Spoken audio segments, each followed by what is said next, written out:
honor to be here. So for years I was asked why so many millions of people around the world are listening to Audible as they are right now, millions of people.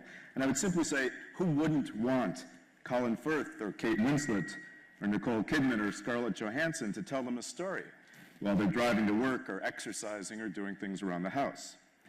And now I can say, who wouldn't want Radhika or Kalki or Raj to tell them a story, particularly during a time of the day when their eyes are busy, but their ears and their minds are free to experience the music and language and the power of well-composed words that are artfully performed by great actors, as you just heard.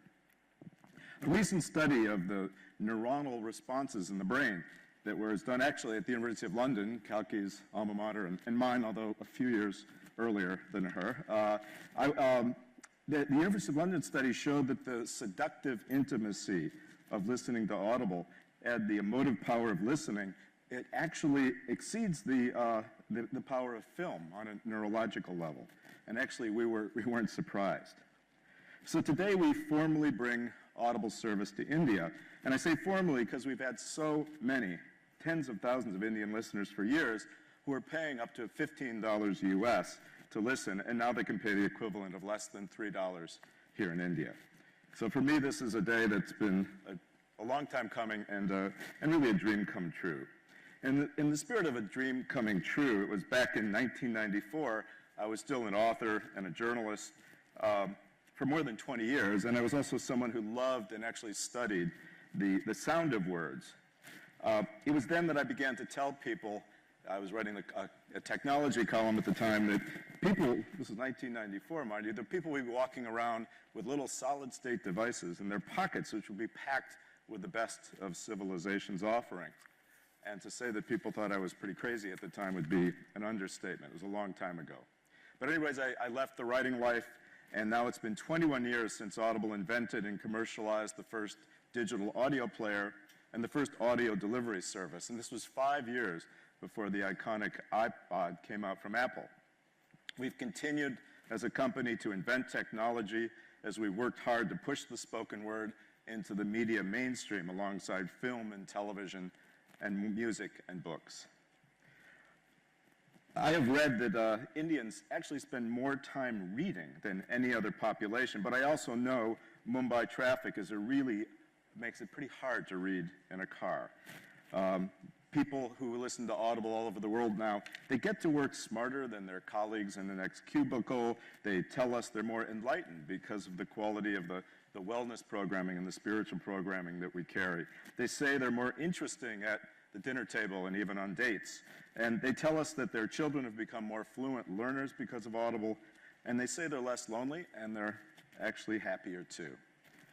So one thing we always do when we introduce our new service in a new country, and this is our 9th localized service, and we have programming in more than 40 languages, is to study and engage the cultural traditions of storytelling, the literature, and the performing arts in any country, and to combine this with our cutting-edge delivery mechanisms.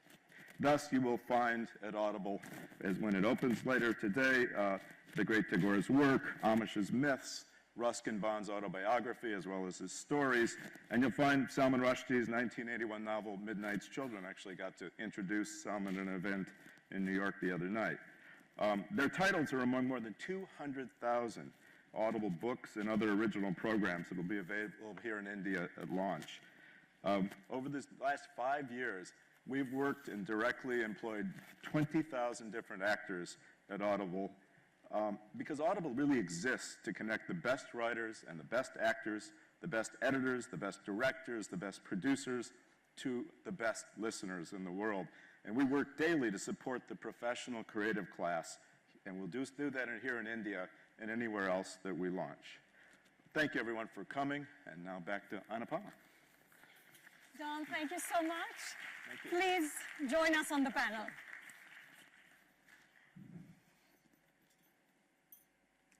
So I'm super excited to be sitting here with all of you. I want to spend the next few minutes talking about, of course, your experience with making this audio book and on your plans for what is going to happen now in India with Audible. Kalki, let's start with you. Tell me what was challenging and what was exciting that brought you on to this project? Am I audible? Yeah. I think I had already read Mafia Queens of Mumbai a few years back. The foreword had been written by Vishal Bhardwaj, and it caught my eye, and I really liked the book, so that was exciting.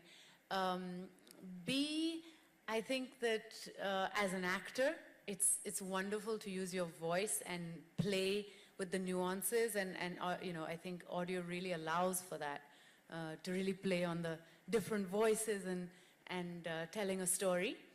And yeah, I think that's enough, no? A and B. Radhika, what about you?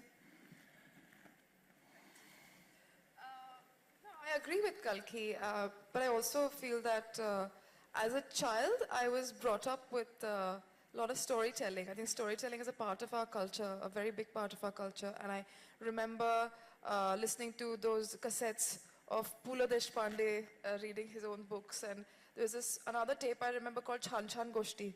In Marathi, it means good tales.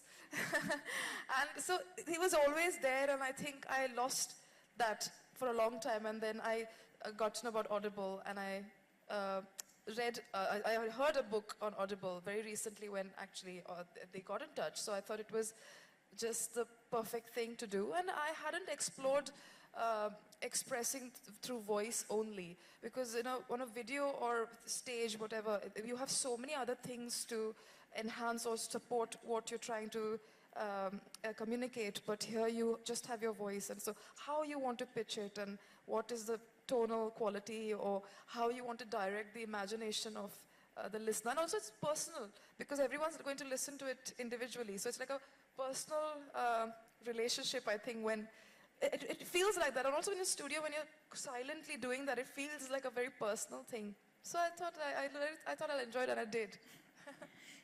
We know that the three of you are amazing actors, right? But here, when you have only your voice, what techniques do you use to bring alive a book like this? What did you do, Raj?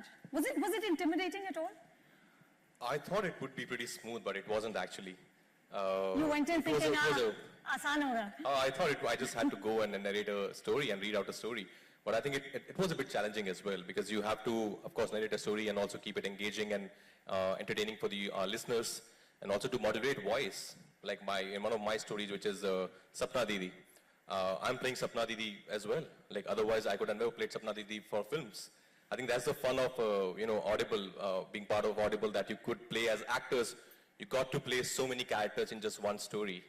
And also just the idea, I was really excited that I had to do a solo performance where I could only use my voice and modulate everything through my voice. Also, I just thought it would be great to explore this idea. But I think all of us, we had a lot of fun, recording all these amazing stories. How do you know when it's not going well? How do we know? When it's just voice, how can you tell? No, we had amazing people who were guiding us, and also you could hear it. You could hear you could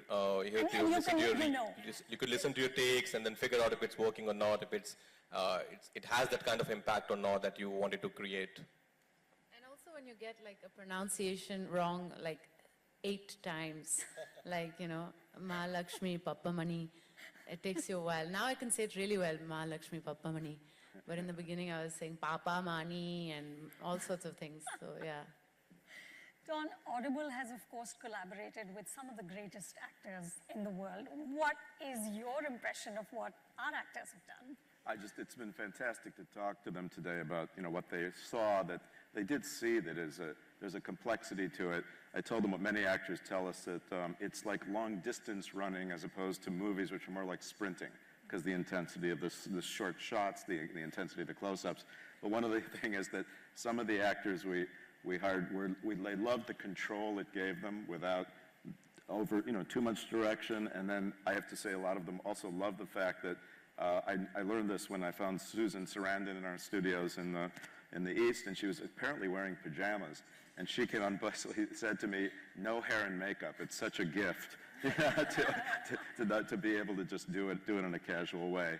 And the reality is, too, that you can fit this in. You know, the commitment levels to stars like these is a very intense schedule. You can fit this in a couple of days and have another creative platform. But that's, I think, what we'll find, which we've found, is the actors now are coming to us in droves. It's, you know, I'll never forget when Annette Bening basically kind of attacked me at an event saying, everyone in Hollywood's working for you but me, what's wrong with me? And I said, well, you can actually do it too. So she was in the studio the next week. And I think when it gets going in India, it's such a particular art form and a particular kind of storytelling tradition that the most creative people in any culture will come to it. But that's what happens with technology when new things happen. The invention of television, the invention of radio. They often call them golden ages, and we're experiencing this globally now. Did you guys enjoy that? No hair and makeup? Oh yeah, for sure. For sure. I think one day I came in after a jog, like fully sweaty and everything, and went straight in, which was great. Yeah, actually once I went cycling. Yeah, my driver was not there and the car was not there, and I thought, let me just cycle. Yeah.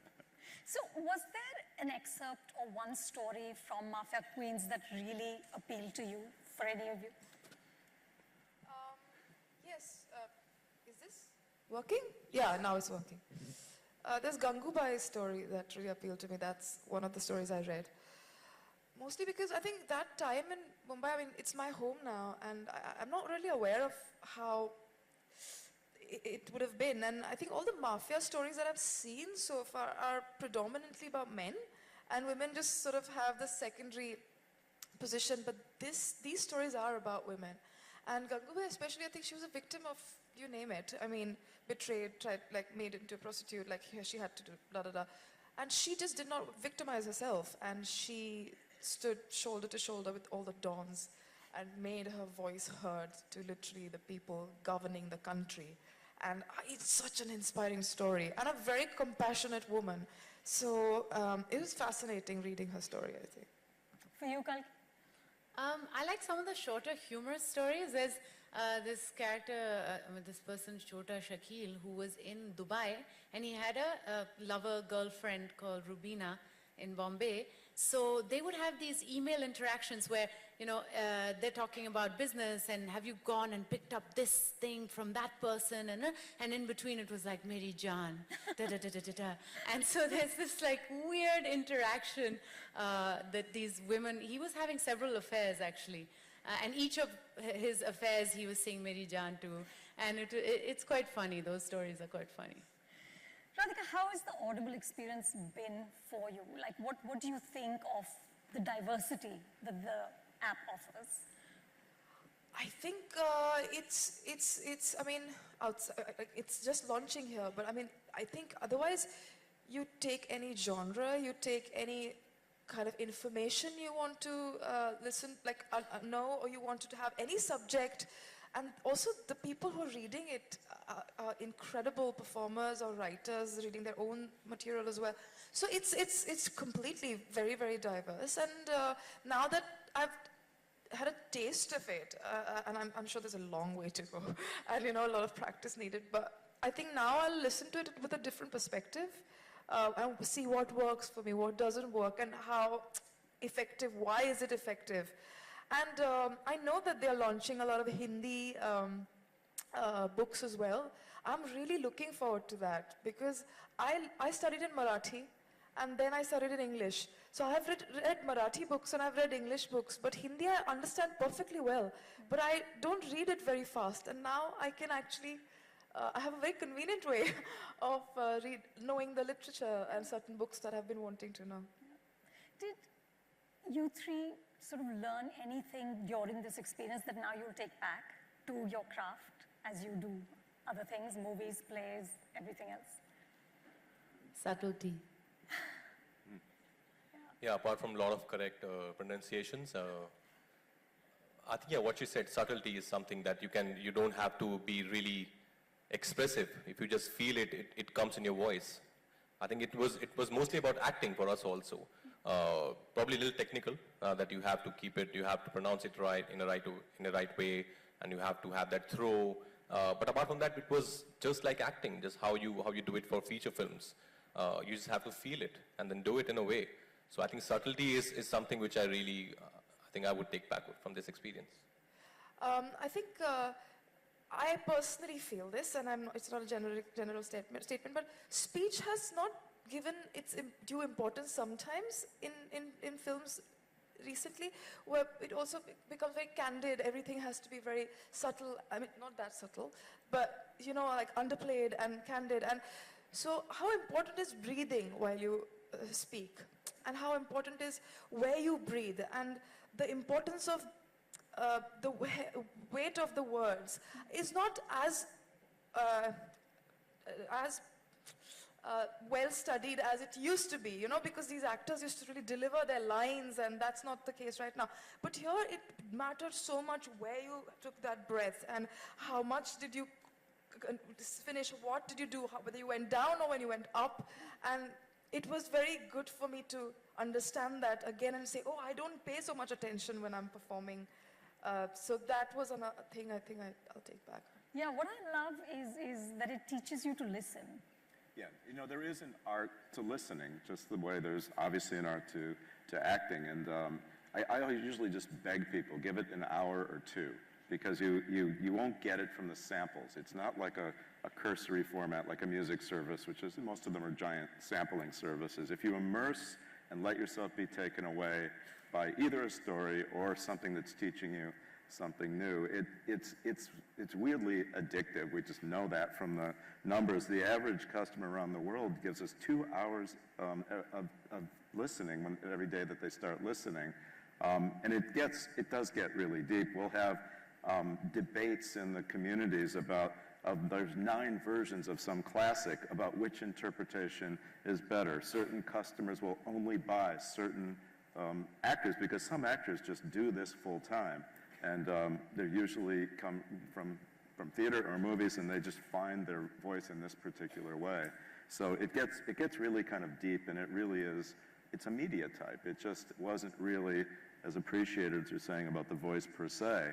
And the way they act involves nuance and subtleties and prosody, and you know, they probably don't even think of it that way, but when they get into it, they're offering subtle interpretive performances. So in many ways, when we do audiobooks, all we're doing is positioning a book as a great script for an interpretive performance. So, and then original scripts, and there's hundreds of original scripts being written all over the world right now by comedians and playwrights and journalists and all different kinds of writers. So I can't wait to see what happens here, because the cultural explosion in India is so deep. I mean, the fact that there's, you know, people here have done theater in multiple languages, are very aware, you know, Tamil and Marathi, and, you know, I think between the indie environment, the theater environment, and the Bollywood environment, now binge television's coming here, and I see, you know, occasionally talk about the end of appointment cinema, all this technology stuff. It makes for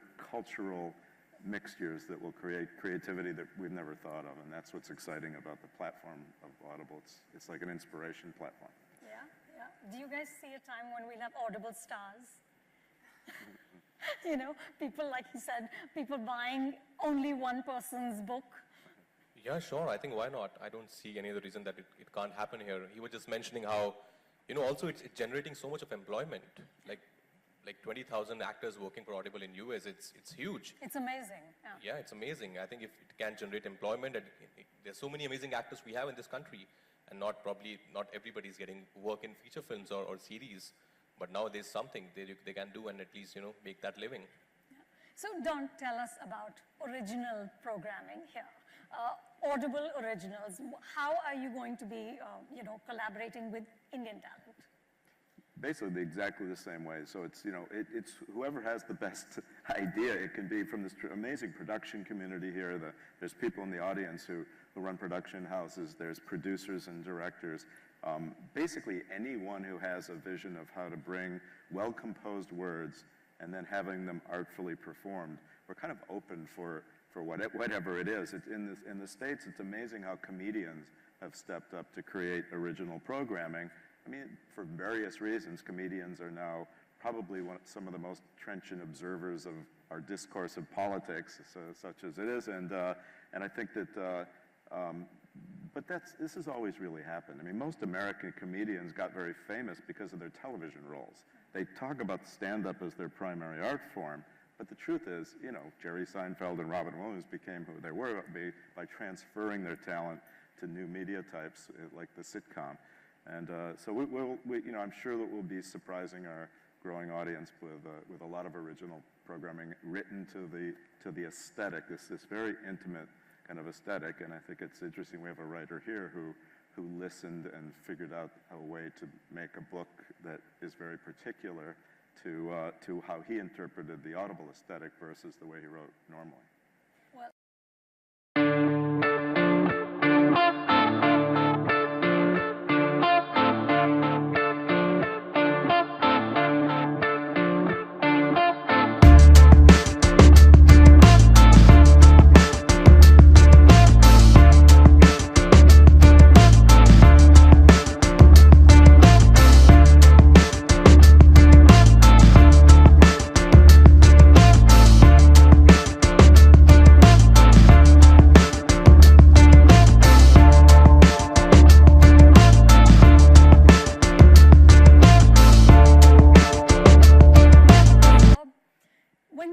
when you're writing specifically for Audible, how do you think you can increase romance using just voice? I think when you switch from just writing to, say, an audiobook, it heightens every emotion. It's not just romance, it heightens every emotion. So when I was writing it, of course it's a new medium, it's a new format, so it was a bit challenging, but as I went in a few chapters, it sort of felt like I was having a conversation with a listener. It felt like I was confiding in my listener. It seemed like it was more like a love letter to my listener. So that, at that point in time, it became very interesting for me. And that is the time that I got really sucked into writing it. And I just think that, you know, generally when I write the last few chapters, my job ends. But this time we recorded it and I heard it. And when I heard it, I was like, this has a new dimension to it. You know, it's like my work has come to life. It's a little different from how I wrote, and it's a different in a good way. So I think that really changed it for me. I think that was really interesting. What can you tell us about this romance? What can you reveal? Okay, I can't give you. You can't tell us anything. Yeah, of course. But the title is The Last Boy to Fall in Love. It's a dystopian fiction. Or a sci-fi romance or speculative fiction or whatever you might call it. It's different from anything else that I've ever done. For the last 10 years, I've been writing romance stories which are rooted in reality. This one has fantastical or fantasy elements to it, and that is where I think it sort of blends in with this format, because when you're trying to sell a story which is not rooted in reality, you need other dimensions to make you believe in that story, to buy into those characters and to buy into their journey. And it's been narrated by Sikandar Kher and Rasika Duggal, and they have done a brilliant job. It is much better than the way I wrote it. So I really like the way they've narrated it, and I myself, because whenever I'm writing something like this, and I've attempted this a lot of times before, whenever I'm writing like this, I don't believe the story myself. But when I heard it back, I was like, yes, now You believed it when they read it. Yeah, now I believe in the story. This world really exists. So, yeah. But tell me, Duja, what would you do differently because it's an Audible original? So the first thing, when I started writing the stories, I read a lot of Audible books, and I realized that the books that worked for me personally were the ones that were written in first person, because that is when it's a direct one-to-one conversation. Because when you go into a third-person story, it sort of becomes one-to-many. So that is the first thing that I did, that I wanted it to be an intimate conversation, because you are in someone's ear for the next 4-5 hours. So you have to be that much more intimate, you have to be that much more personal, and you have to not self-indulge so much. Your primary goal is to make that person not take out his earphone for the next 4 hours. So, yeah. Is the language different? The only difference that I sort of did not try to overextend scenes, because I needed it to be a little snappier than usual. That's the only difference that I did not dump it down just because, you're hearing it. Right. I just made it a little more snappier. Well, it sounds very exciting and can't wait to listen to it. Thank you, everybody. Thank you to all of you, Radhika, Rajkummar, Kalki, Dujoy. From Team Audible, big thanks to all of you for creating what you have. And a personal thanks to you. I have to share with all of you that I had, of course, heard of Audible, but I hadn't experienced it until very recently. And the one thing I really wanted in my life was more books. And it's just, I don't know why, but it just wasn't. As a working mother, it would never happen. And I've been on Audible for about 3 days now, and I'm halfway through a book. So thank you. Big personal thank you. Ladies and gentlemen, we have some evening festivities planned for you. I request everyone to make their way outside and enjoy the rest of the evening. Make sure you try the nooks and explore the listening pods to get a first-hand experience of Audible. The rest of us have to stay here and do some photos. Media folks, please stay back for the same. Thank you all.